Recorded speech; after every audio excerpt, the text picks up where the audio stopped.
नमस्कार, मी नेहा। आता पाहूयात सविस्तर घडामोडी। मतांसाठी तयार केलेले फसवे बजेट आहे, बाळासाहेब थोरात यांचे वक्तव्य।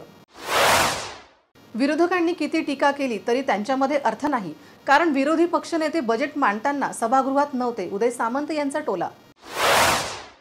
अर्थसंकल्पातून शेतकऱ्यांच्या पदरात काही पडेल असे वाटत नाही, रविकांत तुपकर यांचे वक्तव्य।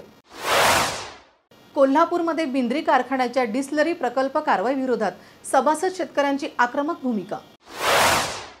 अमरावती जिल्ह्यात 8 दिवसात सापडले डेंग्यूचे 6 रुग्ण, विशेष काळजी घेण्याचे जिल्हा आरोग्य प्रशासनाचे आव्हान। ठाण्यात महाराष्ट्राचा बुलडोजर बाबा अशा आयशाचे झळकले बॅनर। अजित पवार यांनी उत्तम पद्धतीने बजेट सादर केले, ज्यातून बेरोजगार, शेतकरी आणि शिक्षण क्षेत्रातील प्रश्न सुटतील, कालिदास कोळंबकर यांचे वक्तव्य। नाशिकमध्ये घरफोडी, शेतीपंप चोरणाऱ्या चोरट्यांची टोळी गजाआड, येवला तालुक्या पोलिसांची कारवाई सुरू। पुण्यात छत्रपतीच्या सन्मानासाठी पुण्यात सकल हिंदू समाजाकडून रास्ता रोको आंदोलन, पोलिसांनी परवानगी नाकारली तरी आंदोलक ठाम।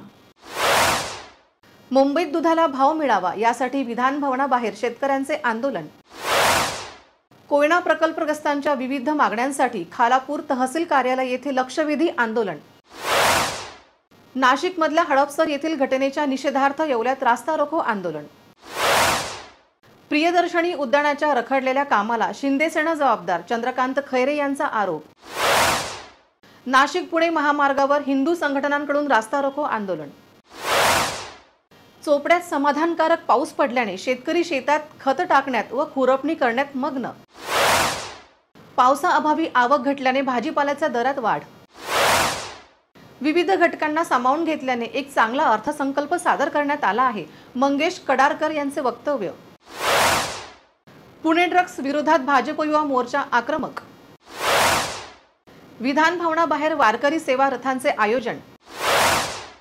दिवंगत विनायक मेटे यांच्या दुसऱ्या जयंतीनिमित्त कृतज्ञता सप्ताह, शिवस्मारकांचा विषय सरकार दरबारी मांडणार, ज्योती मेटे यांची पत्रकार परिषद।